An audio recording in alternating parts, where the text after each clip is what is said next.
Kwenye tutorial ya leo, kwenye somo la leo tutajifunza, kuna kitu nilizungumza toka kwenye video iliyopita, jinsi ya kuzicategorize page. Kwa hiyo utafika kwenye, sababu kwamba tulikuwa kwenye plugin.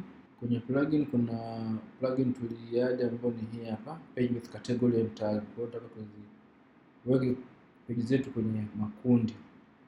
Kwa hiyo hii inakusaidia muda wa kuedit, kama kujua ni page zipi afu unaedit kwa haraka. Kwa hiyo nitakuja kwenye pages, ili nitaweka category. Tuseme tunatengeneza website ya utalii. Kwa hiyo niseme nitakuwa na category ya safari, alafu nitakuwa na category ya destinations,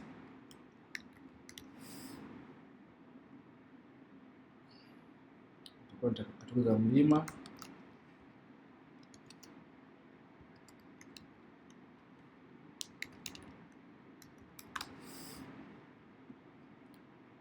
na category za beach holidays,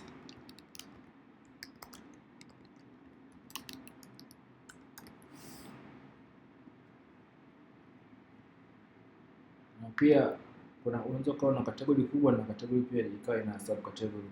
Tuseme kwenye safari tunaweza safari za northern, za southern. Kwa tuseme kama tunasema northern safaris. Kwa hiyo unasema kwa parent category ni nani? Category itakuwa ni safaris.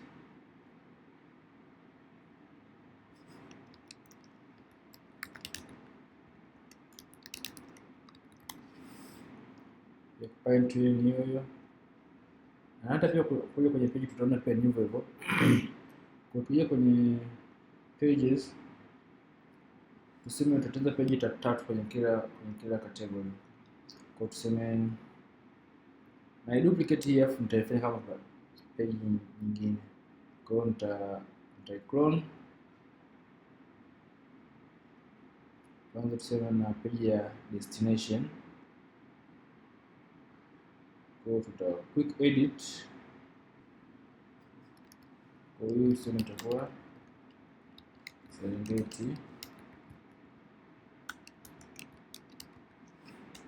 Yeah. Copy na tutapaki hiyo rise kuandika. Paste.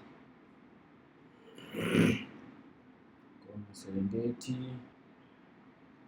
Sema na page ya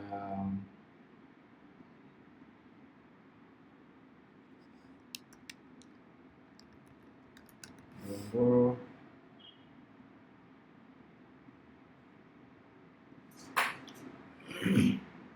Sema tuna page ya Tarangire.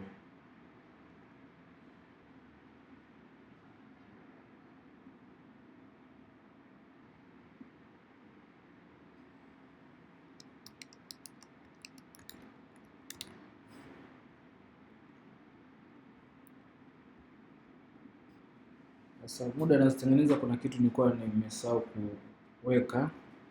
Ngoja tufanye quick edit. Tuseme hii Tarangire, ile inakuwa kwenye category gani? Kwenye category ya page za destination. Ni save.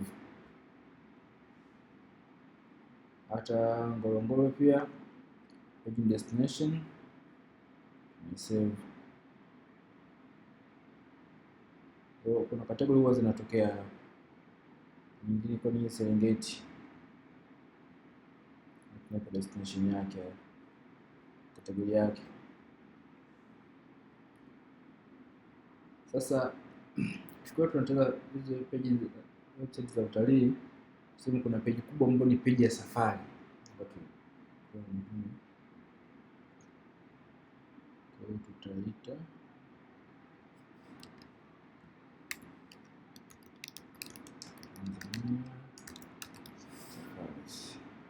hii. Sasa hatuipi category yote. Hii ni kwa yenyewe kama yenyewe pia inajitegemea na inakuwa ni main page yenyewe kama yenyewe. Alafu tunasema kwenye safari chini kuna zile ni hii itakuwa main page ya zingine. Hiyo ni duplicate kwa destination, nilikuwa nimekosea. Na ikitokea kama umesha clone page afu una page nyingi, unakuwa unapata tabu kuiona, unakuja kwenye draft. inakuwa rahisi kuona zile page ambazo umezikona au page ambazo ni draft ambazo hatujazipublish. Kwa hiyo hii tunaipa jina la destination.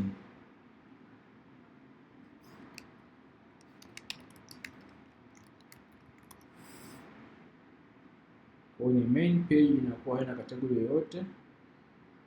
Kwa sasa hizi kuzichambua page zetu tutafanya hivi. Ona hii page ya Ngorongoro. Ukisema quick edit, sawa, ipo kwenye category destination, ila page yake kuu nani? Main page yake kuu ni kwenye page ya destination. Kwa hiyo kwenye muda wa kuzipanga, yani refresh hii Ngorongoro tunaona iko hapa, labda itatokea kama parent page yake ni hii. Kwa hiyo nikirefresh, na pia naweza hata hizi zote mbili nikaziedit kwa mara moja, nikafanya quick edit mara moja, nikazi select alafu nikasema edit, alafu na apply. Kwa hiyo ni kwamba tu destination ndio category yake, ila parent page zote tunaziallocate kwenda kwenye destination. Page ya destination ni parent page. Huwa page tunazikategorize hivi, tunazipanga hivi, inakuwa rahisi muda wa kuedit, kwa sababu kama tumetenga category destination, nataka ni edit page ambazo zipo kwenye category ya destination tu. Kwa hiyo nikija hapo kwenye categories yao, nikisema destinations, nikisema filter, kwa hiyo nitapata zile ambazo zipo kwenye destinations tu na nitazifanyia kazi kwa urahisi, sababu kwamba kadri website ambavyo inakuwa kubwa na pages zinakuwa nyingi, kwa hiyo inakuwa ni ngumu pia kuzipata.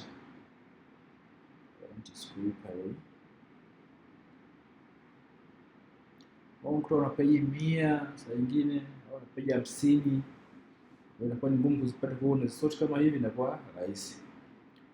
Kwa hiyo tukirudi kwenye all pages,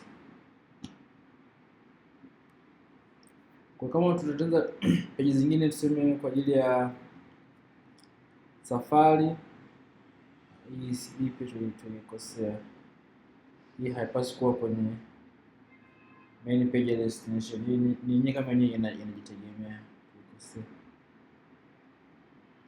Kwa hiyo nikitengeneza page za safari nitaziweka chini ya hii. Nikitengeneza page ya tuseme za mlima nitaziweka chini ya page ya mlima.